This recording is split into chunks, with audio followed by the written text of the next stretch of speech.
Ya dah. Ya pas lah itu. Hidup lagi enggak? Hah? Udah. Hidup lagi? Gak apa-apa. Lagi makan martabak. Iya, lagi makan martabak.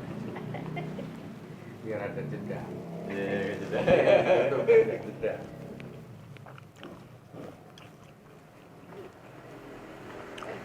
Jeruk. Makan jeruk kan. Enggak tahu. Makan apa? Iya. Jeruk Mawin? Iya. Jadi persiapan pertanyaan baru lewat itu. Tahun kedua. Pasar tebak tadi kemana? Tadi informasi ada pasar kebakar. Telepon balik tadi dari anak oh cukup banget berarti aku langsung ke situ tadi. Nah begitu tak cari informasi saya ke Akbar tanya ke Arman nggak ada. Alhamdulillah aman. Nggak tahu yang bawa itu siapa. Nggak tahu namanya Pak Saiful ngasih tahu ke anak saya, anak mantu saya lagi. Berarti tetap merah ya. Assalamualaikum warahmatullahi wabarakatuh. Nah, berikut ini kita akan masuk pada sesi tanya jawab. Oke, lanjut. Surga dalam bahasa Al-Quran kan nggak ada. Ya, Neraka pun juga nggak ada. Yang ada narun jahim atau api yang menyala-nyala, ya kan? Atau jannatun naim atau taman surga. Taman yang penuh kenikmatan. Terus dapat kata dari pema surga dan neraka tadi dari mana? Apakah sekedar untuk menakutin orang awam atau bagaimana? ya. Jadi bapak-bapak, ibu-ibu, di dalam Al-Quran itu kata surga itu tidak ada. Yang ada adalah jannatun naim. Dalam Al-Quran kata neraka itu tidak ada. Yang ada an-naru. Pertanyaannya, apa itu an-naru? An-naru itu artinya api. Apa itu api? Panas. Apa itu panas? Pedih. Apa itu pedih? Perih. Apa itu perih? Sakit. Oleh karena itu, janganlah kita melakukan sesuatu yang akan menyakiti hati kita sendiri, yang akan memanasi hati kita sendiri. Kalau seketika kita melakukan itu berarti kita sudah melemparkan kita ke dalam neraka diri. Itu cerita neraka. Neraka itu ada pada diri. Kemudian surga ada di dalam Al-Quran. Yang ada jannatun naim, kebun kenikmatan, kebun rasa. Apa itu rasa? Rasa itulah diri kita. Berikan dia kesenangan, kebahagiaan. Berikan dia kenyamanan. Jangan disakiti dia. Artinya kalau ada orang menghina kita, jangan terpengaruh. Orang mencaci kita, jangan terpengaruh. Jangan berbuat salah. Kelak bermasalah. Lah tahu kita lah berbini, masih mengucap bini orang, masih bermetek ke bini orang. Ketahuan. Apa yang terjadi? Ribut lakinya, ribut bini kita. Apa yang terasa dalam rasa kita? Panas. Takut, cemas, galau, menyiksa diri. Kita lah yang masukkan diri kita ke dalam neraka itu, bukan orang lain. Makanya Allah dan Rasul berkata dalam Al-Quran, janganlah kamu melemparkan dirimu ke dalam lembah yang hina. Itu maksudnya. Nah, lembah yang hina itu neraka, Pak. Bapak tahu tak petugas yang melemparkan manusia ke neraka? Siapa? Malaikat apa? Malaikat Malik ya? Ah, iya Pak, malaikat Malik. Dalam cerita ini cek. Nah, jadi malaikat yang bertugas melemparkan manusia ke neraka adalah malaikat Malik. Nah, seketika kita melemparkan diri kita ke lembah yang nista tadi, pada saat itu kita berperan sebagai malaikat Malik. Makanya dilarang oleh Tuhan, janganlah kamu melemparkan dirimu ke lembah yang hina. Dalam bahasa lain, janganlah kamu menjadi malaikat Malik. Yang kamu lemparkan bukan orang, ternyata kamu melemparkan diri kamu sendiri ke dalamnya. Gitu, Pak. Terus satu lagi, apa namanya itu, mengenai pahala dan dosa. Nah, itu belum terpecahkan itu. ya. Kita kan waktu masih kecil juga yang ditakutin ini kalau mengerjakan yang baik-baik dapat pahala, nah yang salah itu dosa gitu. Jadi dosa itu atau pahala itu dasar katanya dari apa itu? Iya, iya, iya. Jadi pengertian dosa dulu.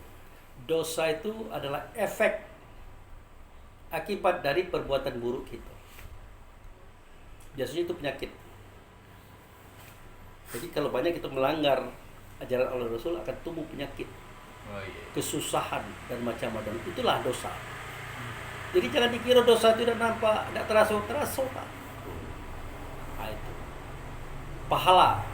Iya. Pahala adalah efek daripada perbuatan baik kita. Yang efek itu dapat kita rasakan. Contoh, Bapak pernah jadi kuli, Pak. Nah, semua kita pernah jadi kuli kan? Iya, benar. Capek. Capek. Kapan kita berhenti capeknya? Seketika mendapat Nah, Upah dan gaji. begitu bahagianya kita mendapatkan gaji. Iya. Hasil pekerjaan kita. Itulah wujud pahala. Dia membahagiakan. Jadi pahala adalah efek yang tumbuh atas perbuatan baik kita. Itulah dia pahala. Jadi sama dengan cuma nama yang berbeda tapi Rasanya. rasa sama dengan surga neraka tadi. Ya. Nama berbeda, rasanya pun berbeda. Kejelasan itu nama. Jadi dalam agama ini harus jelas.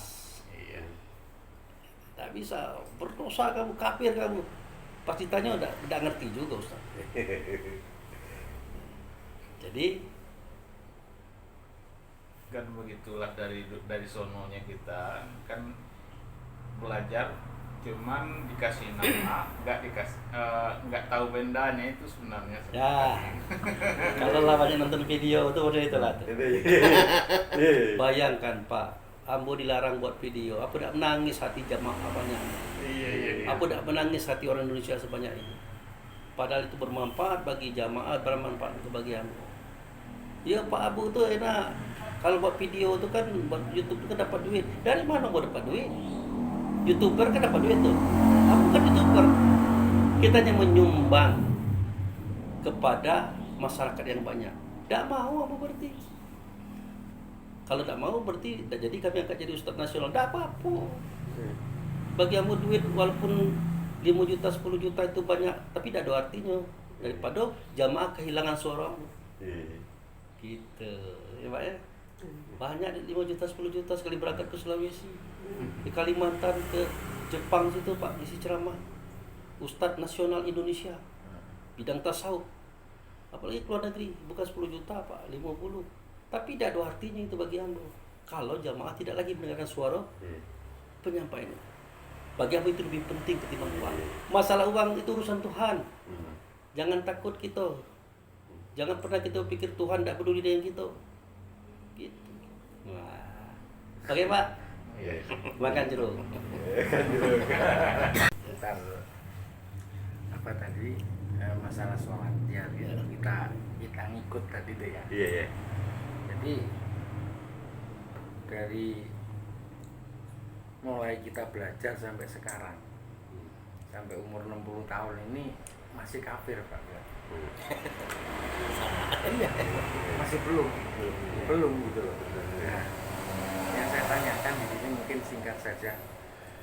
Kira-kira untuk yang seperti itu, untuk menuju, untuk bisa mengingat itu mungkin ada cara yang apa namanya lebih baik gitu Ya, supaya lebih mudah kita lagi. lebih mudah untuk mengingat itu Pak Abu, kira-kira saya mau gitu.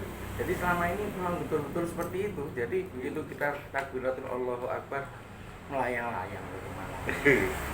Itu betul sekali. Jadi apa yang disampaikan tadi udah nggak melayang sebetul itu kejadiannya. Terima kasih. Ya. Jadi seperti yang dikatakan Bapak tadi, berarti selama ini kita masih kafir.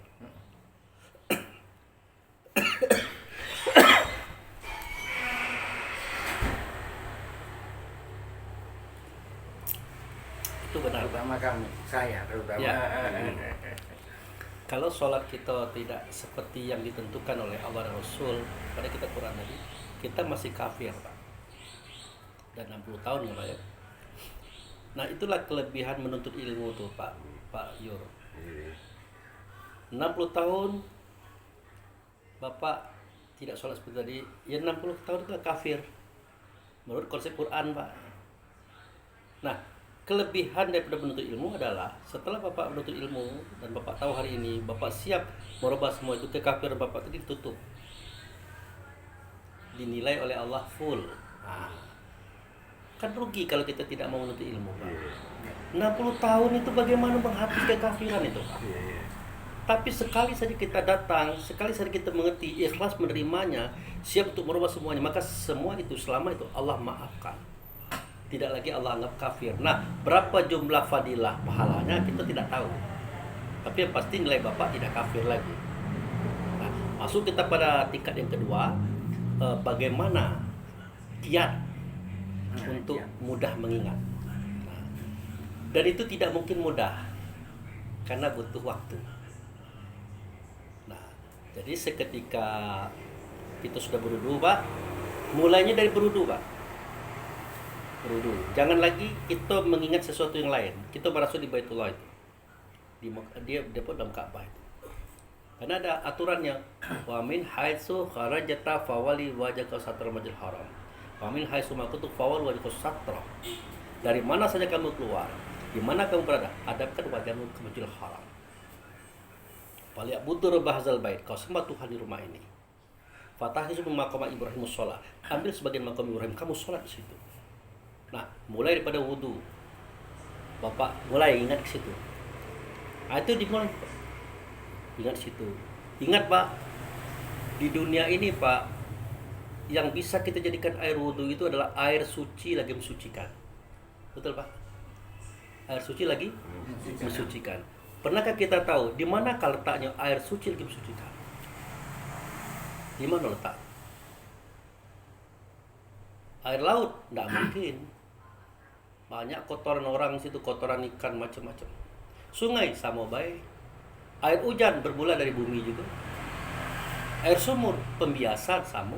Di mana tempatnya? Tidak ada, Pak. Di alam semesta ini tidak ada air yang suci lagi mensucikan. Tidak ada. Kalau kita ambil air itu untuk berwudu, Pak, membatalkan tulah. Lah kami biasanya di ledeng Pak Abu, di sungai Pak Abu, di sumur Pak Abu, tetap membatalkan tulah. Kalau kita tidak tahu di mana tempat air suci lagi mensucikan. Di mana tempatnya? Nah, tempatnya adalah di Telaga Al-Kautsar di dalam surga, Pak. Hanya air itu yang tidak ternoda. Di mana tempatnya? Tidak mungkin kita tahu. Duplikatnya air Zam-Zam, Pak. Nah, ingatan Bapak, perasaan Bapak, kesadaran Bapak, seakan-akan Bapak sedang mengambil air Zam-Zam.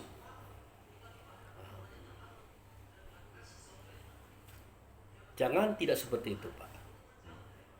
Berhakikatlah kita berwudu itu dengan air Zam-Zam. Karena air Zam-Zam itulah duplikat Al-Kautsar di surga. Itu pun selama ini tidak perlu kita berwudu cek itu, Pak. Sembarangan baik kita berwudu. Berarti air kita tidak suci dan tidak mensucikan. Makanya untuk sholat seperti itu tidak mungkin bisa. Kalau tidak dimulai dengan air wudu, dengan menggunakan air suci lagi mensucikan. Air suci mensucikan hanya ada di dalam sorga, Pak. Namanya Telaga Al-Kautsar.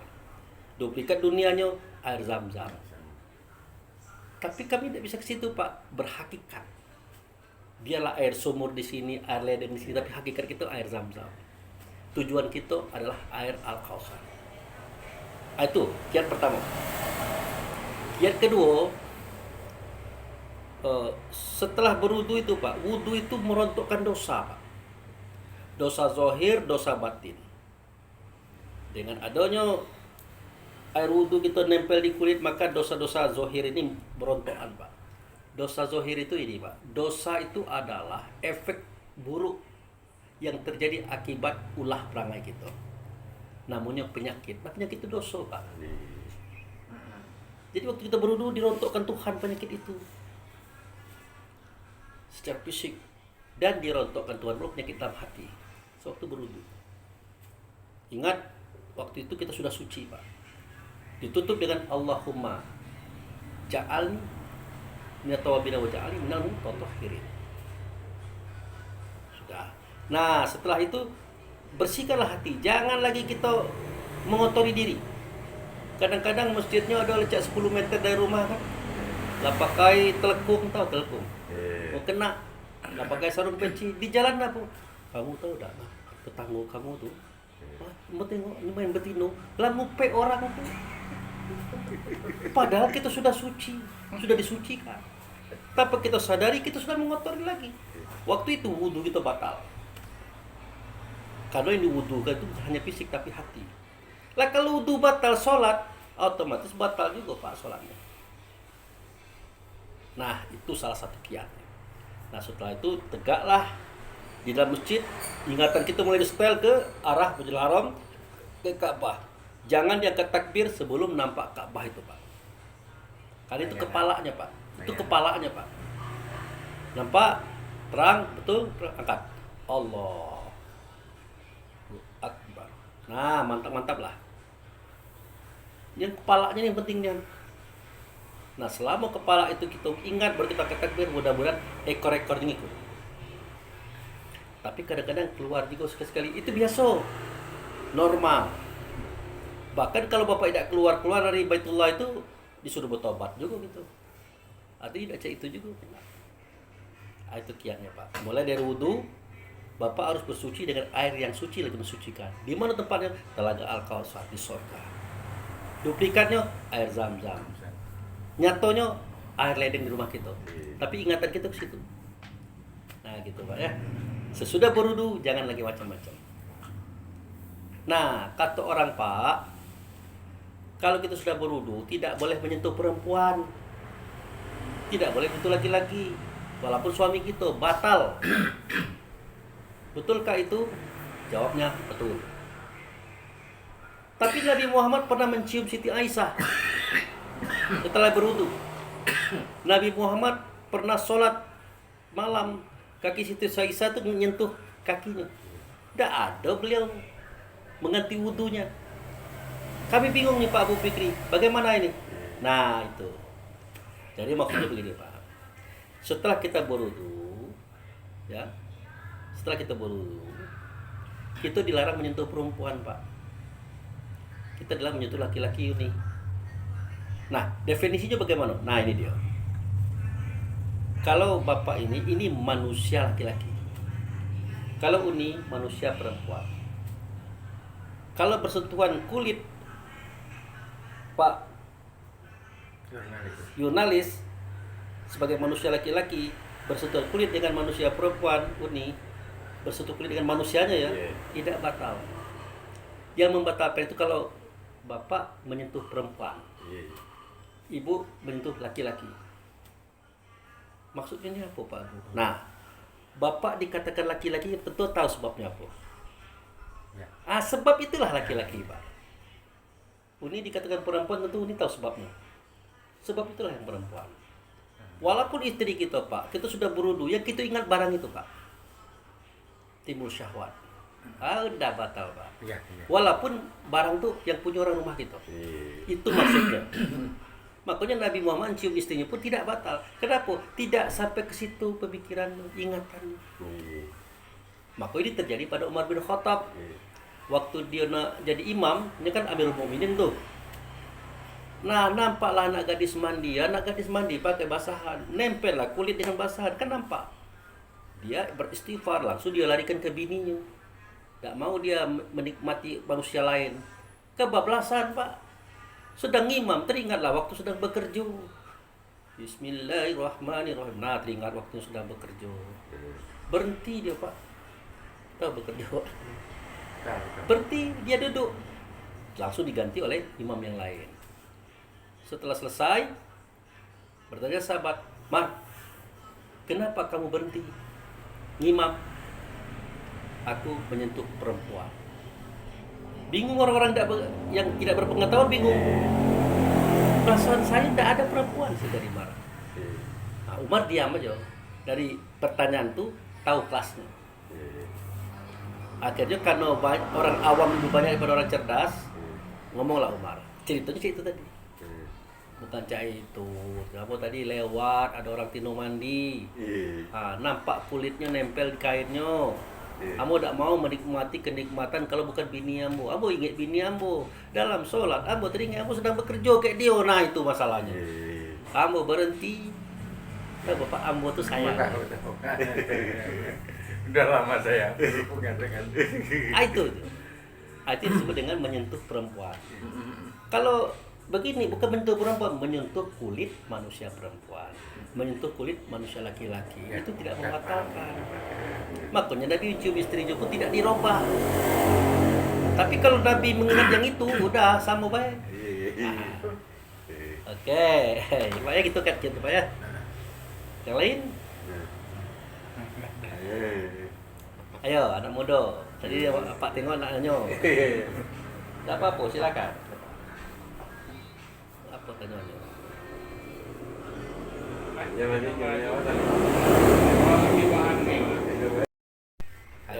Kita kan pernah mendengar, tak kala kita sholat kita itu berdialog.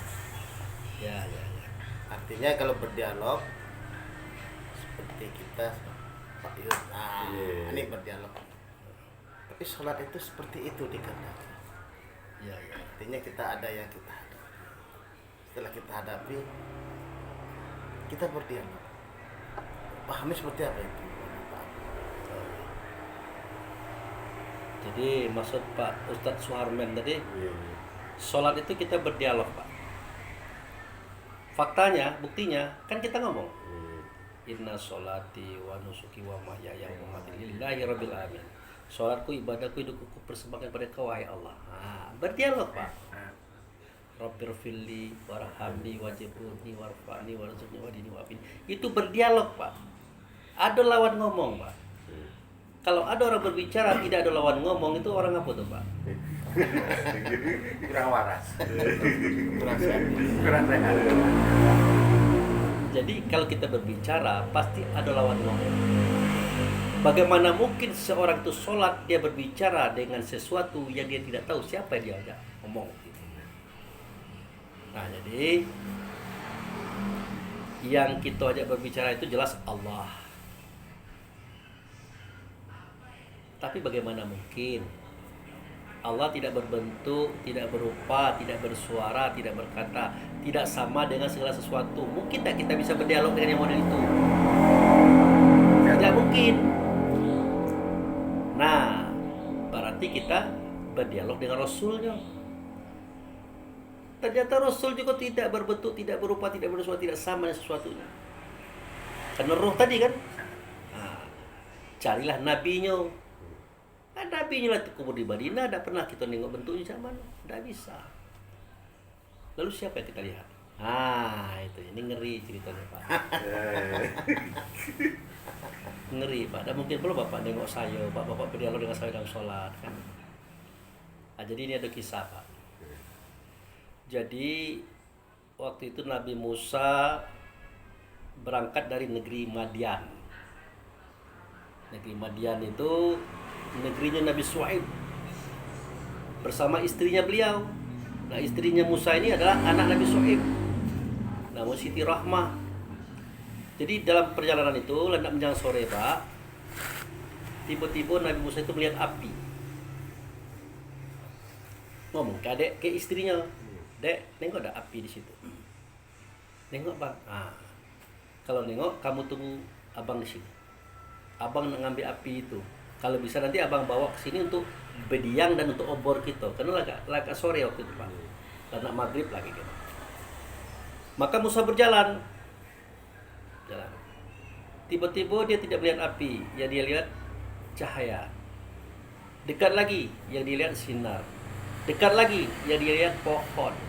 Dekat lagi maka Musa melihat sosok. Sosok yang sama dengan Musa.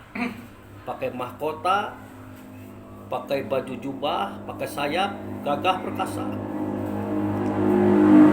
Nah, sosok itu berkata kepada Musa, "Hai Musa, tahu tak kamu ini negeri apa?" Kata Musa, "Tidak tahu."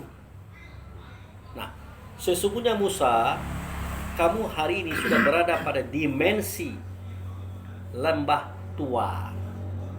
Lembah tua itu artinya tempat yang pertama kali ada. Itulah negeri Bakah tadi, Pak. Negeri Bakah yang kita ceritakan tadi. Di dalam rumah Baitullah tadi. Rupanya Musa itu sudah dibawa ke dimensi itu. Nah, berkatalah orang itu. Orang itu siapa itu? Orang dalam rumah tadi, Pak. Siapa orang dalam rumah tadi? Muhammad. Nah, tapi sekarang kita jangan buka dulu Muhammadnya. Berkatalah orang itu, Musa, hari ini engkau kuangkat menjadi rasulku. Nah, jadi Muhammad itu menjadikan Musa itu sebagai utusan dirinya kepada Fir'aun. Terimalah wahyu yang pertama daripada aku. Bunyinya apa? Innani anallah la ilaha illa ana fa'budni wa aqimis sholata li zikri. Sesungguhnya aku ini adalah Allah, kata Muhammad tadi. Tidak adalah Tuhan, akulah dianya, kata Muhammad tadi. Oleh karena itu dirikan sholat, dirikan sembahyang, kerjakan sembahyang dan dirikan sholat. Dalam sholat nanti yang kamu ingat adalah aku. Fa'budni wa aqimis sholat. Sembah oleh kamu kehendakku dan dirikan sholat. Dalam sholat nanti yang kamu ingat aku ya. Nah, semenjak saat itu Pak, Musa itu waktu sholat, sholatnya tidak sama dengan kita Pak. Tidak, Allahu Akbar, tidak begitu. Dia itu sholatnya berdiri. Bukan, ruku. Kalau Sulaiman berdiri. Kalau Adam sujud baik. Kalau Musa itu ruku. Nah, jadi sewaktu dia ruku dalam sholatnya, Musa itu berbicara. Dengan siapa? Dengan orang yang bertemu dengannya tadi. Dalam bahasa kita dengan Muhammad tadi. Sampai selesai. Setelah itu baru dia berjalan. Nah, Musa bercerita ke adiknya, Nabi Harun. Dek, ya, kenapa Pak? Aku sudah diangkat oleh Allah menjadi Rasul. Aku mendapatkan wahyu yang pertama. Bunyinya, Innani anallah la ilaha illa ana fa'budni wa aqimis sholata li zikri. Sesungguhnya aku ini adalah Allah, tidak ada Tuhan, akulah dianya. Oleh karena itu, sembah oleh kamu kehendakku dan dirikan sholat. Dalam sholat yang kau ingat adalah aku. Maka bertanya Harun, apakah yang kau temui itu adalah Allah? Bukan juga. Kalau Allah kan tidak berbentuk, tidak berupa, tidak bersuara. Tapi kenapa dia mengatakan sesungguhnya aku ini adalah Allah?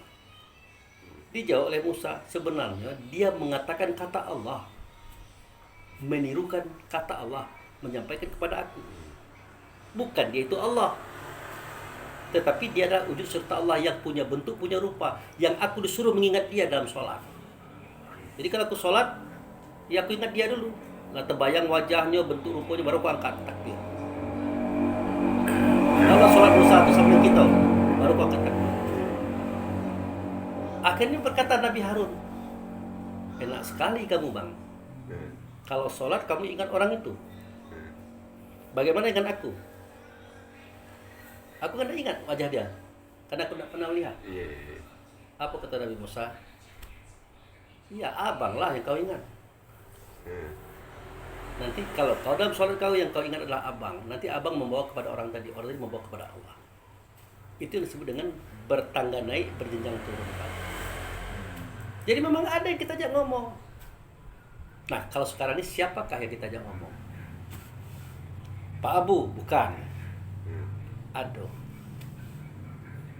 Tapi belum malam ini Pak Armet disampaikan. Aduh. Jadi Allah, Muhammad, Rasul, Muhammad Nabi, wali yang menyampaikan kajian ini kepada kita. Itulah yang kita ingat di dalam sholat. Jadi wali yang mengajarkan ilmu ini kepada kita, dia akan membawa kita kepada Muhammad. Muhammad membawa kita kepada Allah. Makanya itulah namanya wasilah. Kan dikatakan tuh. Waktu sudah sholat, sebelum sholat kan ada azan tuh. Sebelum azan ada doa enggak? Ada. Ada yang hafal? Pak, doa azan. Allahumma rabbah hazihi da'wati tammah Wassalatil qaimah ati Muhammadan min wasilah wa ba'asun qamam mahmudan innaka la tuhibbul. Itu dia. Wahai Allah yang memiliki seruan yang sempurna, yaitu solat yang akan didirikan, hadirkan engkau Muhammad sebagai wasilah antara aku dengan engkau. Jadi Muhammad itu wasilah, Pak. Perantara antara kita dengan Allah. Jadi kita mencari Allah tidak akan mungkin. Pasti Muhammad lah itu contoh. Itulah padeknya yang kalau yo. Jadi Muhammad itu wasilah.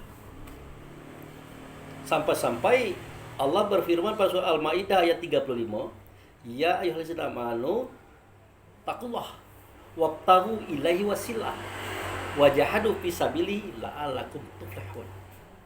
Hai orang beriman, hai mukmin, hai ruh, bertakwalah kamu kepada Allah. Cari oleh kamu yang menjadikan kamu cari oleh kamu perantara yang menyampaikan kamu kepada Allah. Wasilah kamu. Dan berjuanglah kamu mencari dia. Kalau kamu dapat, kamu pasti menang. Sudah dapat, Pak. Orang sudah dapat, Pak. Siapa, Pak? Ketemu.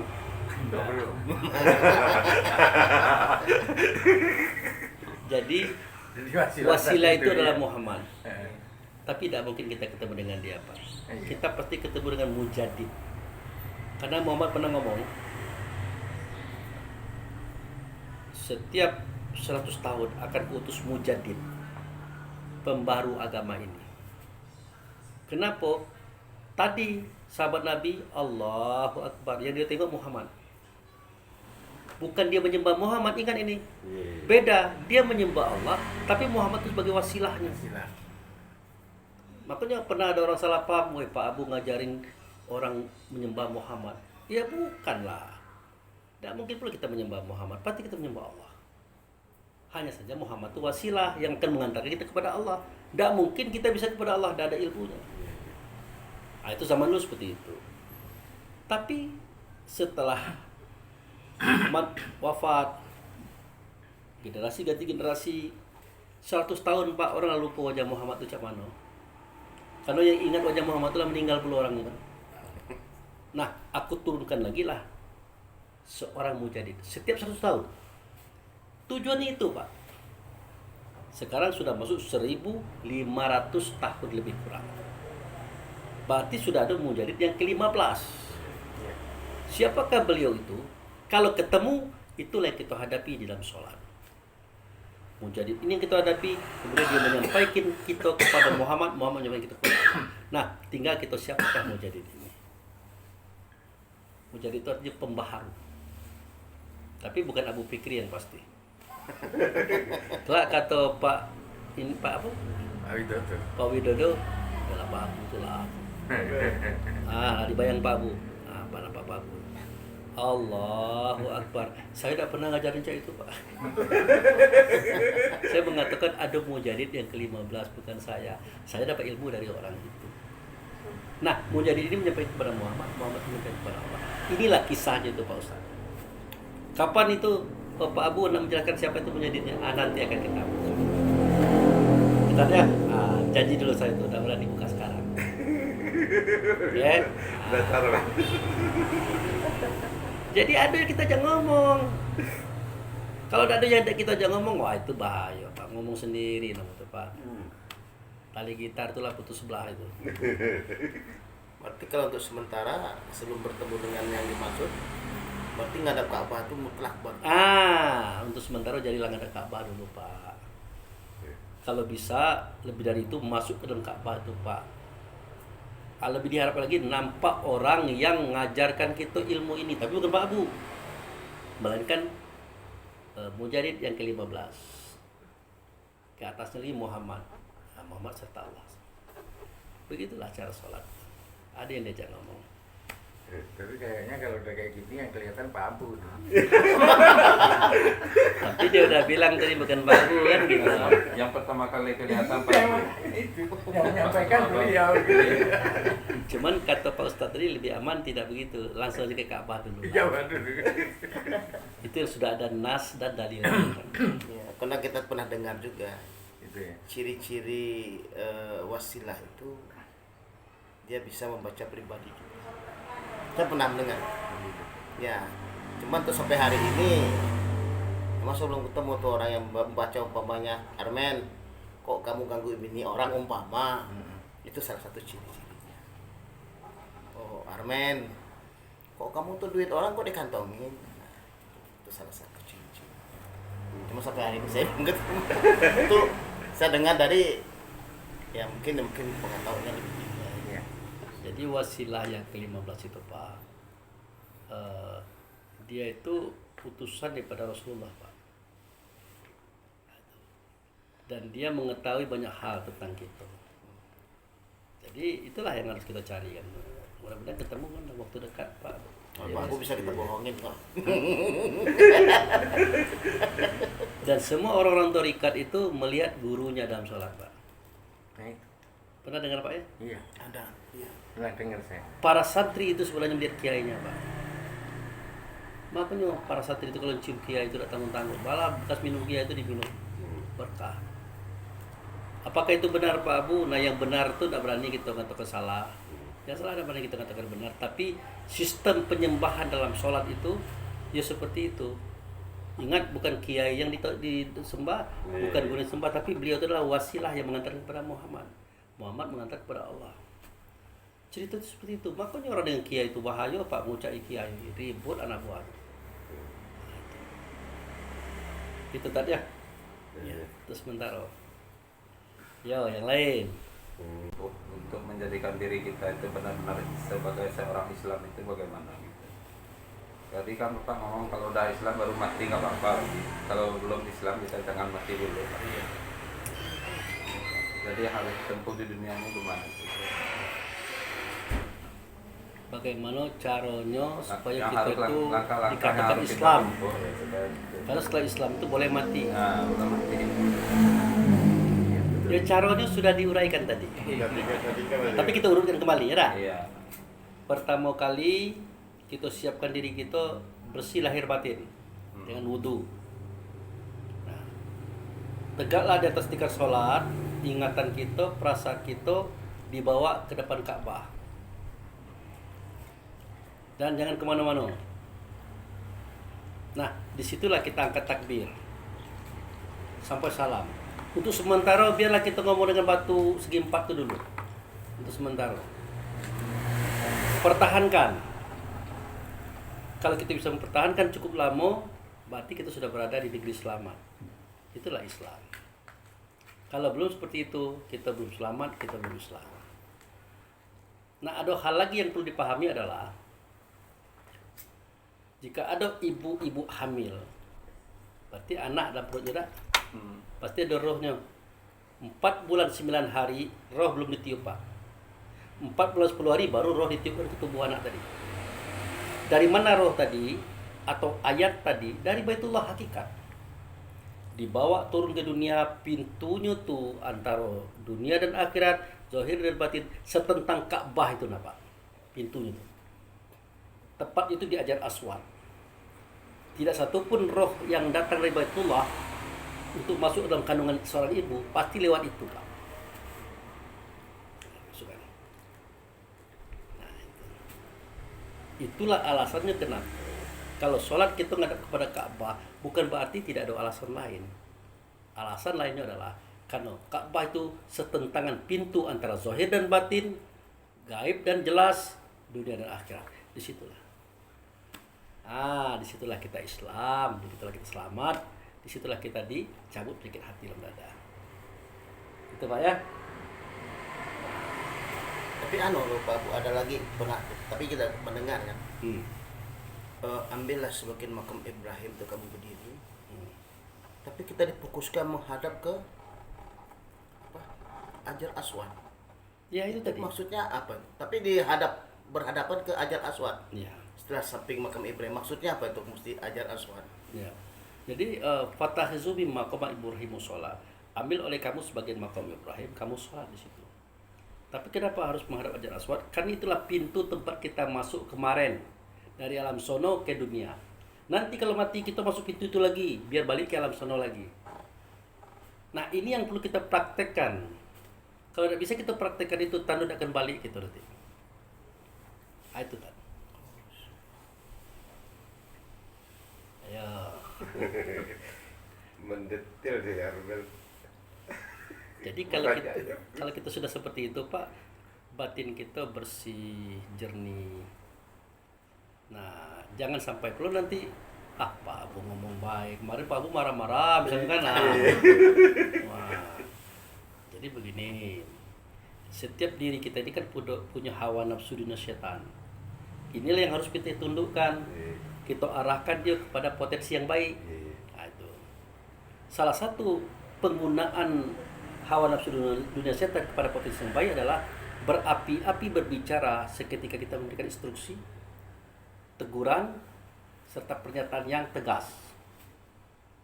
Jadi tidak bisa kita dalam suatu rapat kita memberikan teguran, instruksi atau kata-kata tegas dengan cara begini.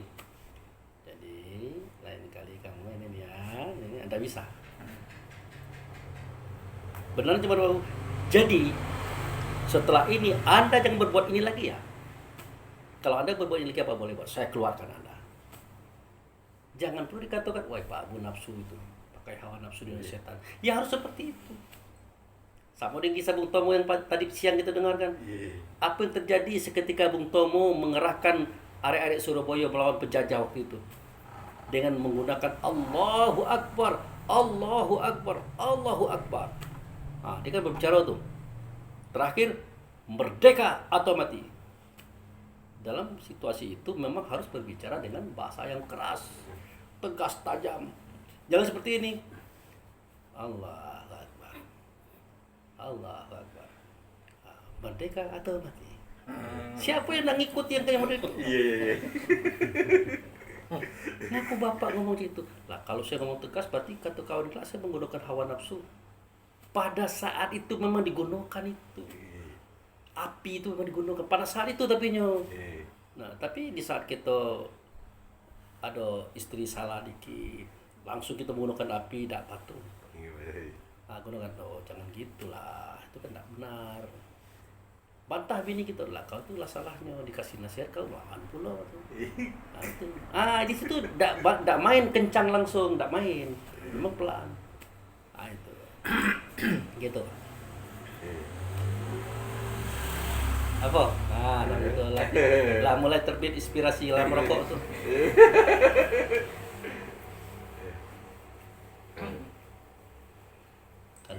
Kalau lagi sholat nih Pak Ustadz, bacanya hafal, tapi dalam sholat kita udah di Baitullah, tapi bacaan yang di sholat ini kita nggak ngerti gimana. Nah itu Pak. Tapi kita sholat udah di Baitullah gitu. Betul. Jadi Pak, salah satu lagi di antara kiat supaya ingatan kita bagus ke situ, kita harus mengerti apa yang kita katakan. Harus mengerti. Jadi aneh ya kalau orang berdialog tidak mengerti dengan katanya sendiri. Seperti Pak Abu Fikri sekarang berceramah pada bapak-bapak, tapi Pak Abu sendiri tidak mengerti dengan kata-kata itu. Aneh. Apalagi berkata-kata kepada Allah dan Rasul.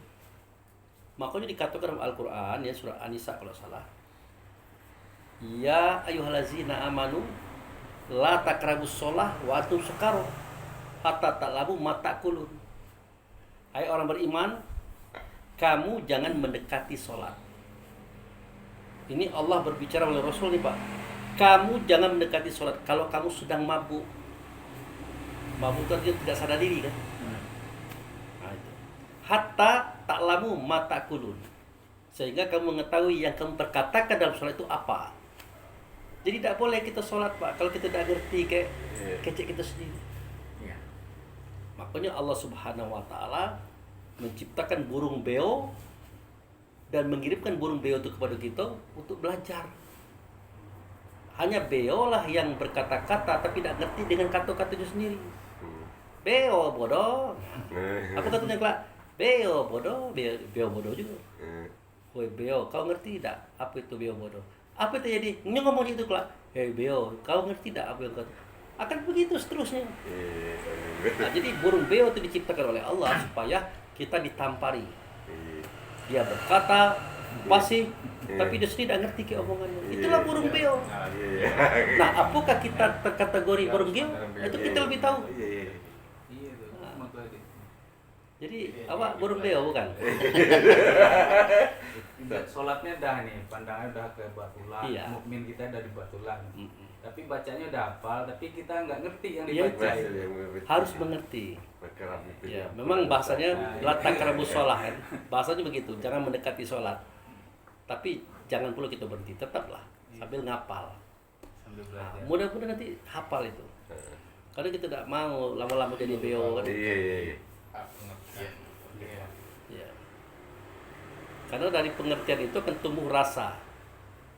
Contoh begini, Rabbir fili, ya Allah ampunkanlah dosa-dosaku. Kan ngerti gitu. Iya, sedikit- Kalau sedikit. udah ngerti, Rabbir fili, arhamni wajibuni. Wah, nyanyi kawan. Gitu. Jadi kita harus ngerti. Hafalnya sedikit-sedikit. Ya. Tahiyatul. Tapi boleh besok apa beli bukunya, usahakan. Karena ilmunya sudah sampai kan. Ya. Kalau ilmu sudah sampai, tidak ada perubahan dalam hidup kita tentang ilmu tadi, kita akan dituntut. Tapi kalau kita belajar, semua kelalaian, keabaian kita, kealfaan selama ini dianggap oleh Allah sudahlah selesai. Seperti Pak Widodo tadi. Dia akan mendapatkan fadilah yang baik. Padahal itu dia tidak ada tahu itu sejarahnya macam mana. Awak juga cik itu. Padahal selama ini sholat tidak ngerti ke terjemahan. Iya. Tapi setelah kita tahu, kita beralih, kita beli buku, kita pelajari, maka sholatnya pas. Ayo.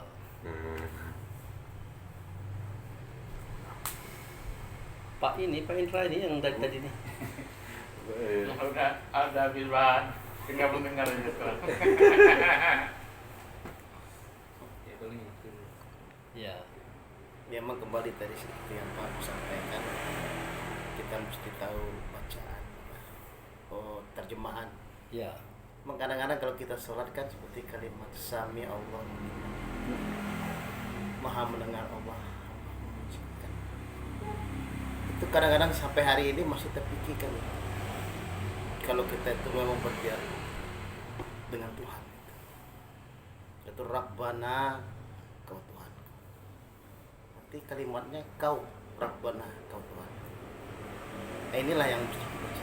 Saya hari ini masih kadang-kadang tuh berdiri juga kalau ngomong gini nih. Kenapa? Kena arah-arah ke situ tuh emang agak unik. Tapi kalau kita bermohon ya mungkin mudah-mudahan dikasih petunjuk.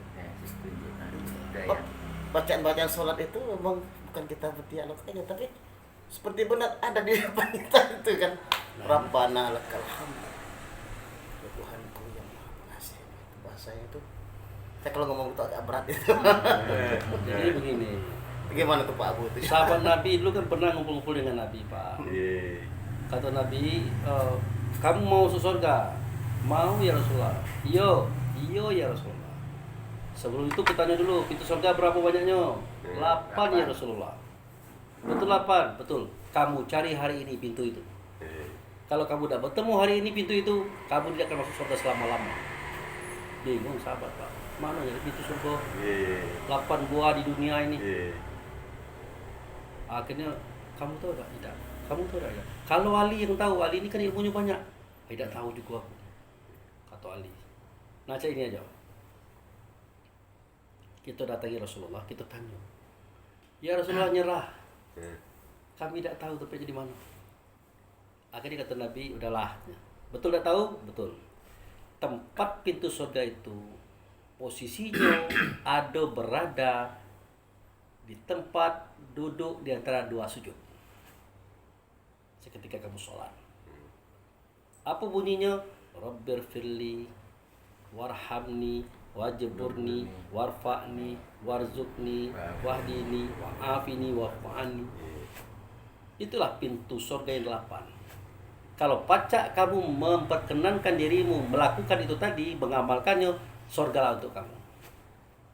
Nah, mulai dibuka sebuah Rabbir firli. Nah, mulai kan? Ya Allah, ampunkanlah dosaku. Kata Allah, kau ngomong apa? Ampunkanlah dosaku. Oke. kamu tahu enggak bagaimana cara aku mengampunkan dosa? Tidak tahu ya Allah. Nah, caranya jangan diulang lagi. Tapi kalau kau berdoa minta diampuni dosa, kelak kamu ngulang lagi, percuma Pak. Nah itu. Nah, kalau kita bisa melakukan itu berarti dapat pintu surga sebuah. Yang kedua, warhamni. Ya Allah, kasihanilah aku. Ini pintu surga yang kedua nih. Bagaimana cara mengasihani aku? Tahukah kamu wahai hambaku bagaimana cara aku bisa mengasihani kamu? Tahu tak? Tidak tahu ya Allah. Nah, caranya adalah kasihanilah yang di bumi. Maka yang di langit akan mengasihani. Artinya jangan ada rasa benci kepada siapapun. Tebarkan kasih sayang. Niscaya aku akan menyayangi kamu. Iko tidak nengok orang yang berbeda benci. Ya kan? Nengok orang yang seberangan benci. Tidak akan masuk surga itu Pak. Nah, gitu. Apalagi ketiga, wajibur nih. Ya Allah cukupkanlah aku. Cukupkanlah aku ya Allah. Kata Allah jadi aku cukupkan. Tapi tahu tak kamu bagaimana cara aku mencukupkan kamu? Tidak tahu ya Allah. Caranya merasa cukuplah dengan apa yang kamu miliki. Gitu. Jadi kan cuma bisa satu hari kita makan dengan kerupuk. Jadi makan dengan kerupuk gitu. Gak usah ribut pula, tetangga makan ayam, makan kerupuk terus. Tidak usah ada urusan itu. Sudah itu, warfa'ni. Ya Allah, angkatlah derajatku. Kata Allah, siap. Tapi tahu tak kamu bagaimana cara aku mengangkat derajat? Caranya adalah, kamu harus menuntut ilmu dan kamu harus beriman. Karena mengangkat Allah akan orang beriman dan berilmu. Artinya, yang diangkat oleh Allah derajat adalah orang beriman dan berilmu. Kamu berilmu tak? Tidak, nah belajar. Nah, itu. Kamu beriman tak? Belum, belajar. Supaya ini dapat. Nah, itu disebut dengan warfa'ni. Apa lagi? Warzukni. Nah. Ya Allah, berilah aku rezeki. Tahu tak kita? Ini bukan masalah jasmani, Pak. Ini masalah rohani. Apa yang terjadi kalau yang baca doa ini Raja Salman? Yang duitnya triliunan, ratusan triliunan itu. Nah, itu. Jadi pengertian rezeki itu bukan duit, Pak. Kebahagiaan. Karena kalau orang kaya udah cocok baca doa ini. Ya kan? Seperti Raja Salman, duit banyak, harta banyak, emas banyak, rumah banyak, tanah banyak. Maka doanya, ya Allah berikanlah aku rezeki dalam artian uang, tidak masuk Pak. Tapi yang susah-susah kayak gitu, aku cocok. Ternyata pengertian adalah, ya Allah berilah kebahagiaan. Itulah kekayaan. Nah, hartonya banyak tapi tidak bahagia, percuma. Harta tidak banyak, makan cuma sekali sehari pakai kerupuk tapi bahagia. Itulah dia rezeki. Jadi rezeki itulah kebahagiaan diri kita. Kalau tidak bahagia berarti tidak dapat rezeki. Walaupun duitnya banyak, hartanya banyak. Apa lagi? Warhamni. Wahdini. Tunjukilah aku. Kata Allah dan Rasul, oke, tunjuki kamu. Tapi tahu tak kamu bagaimana cara aku menunjuki kamu?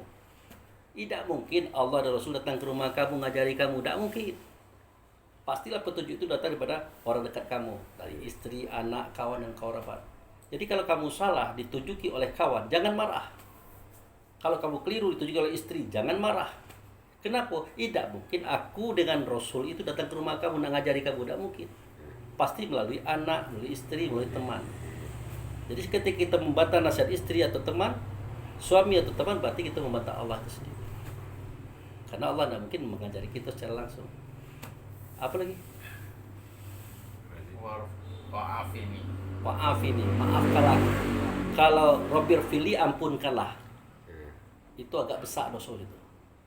Wa'fu'ani itu artinya maafkanlah aku, itu dosa kecil. Nah, jadi dapat kita melaksanakan itu, mengamalkan yang apa tadi, insya Allah surga bagi kita. Gitu. Bentar ya. Nah, dulu. Semoga bermanfaat.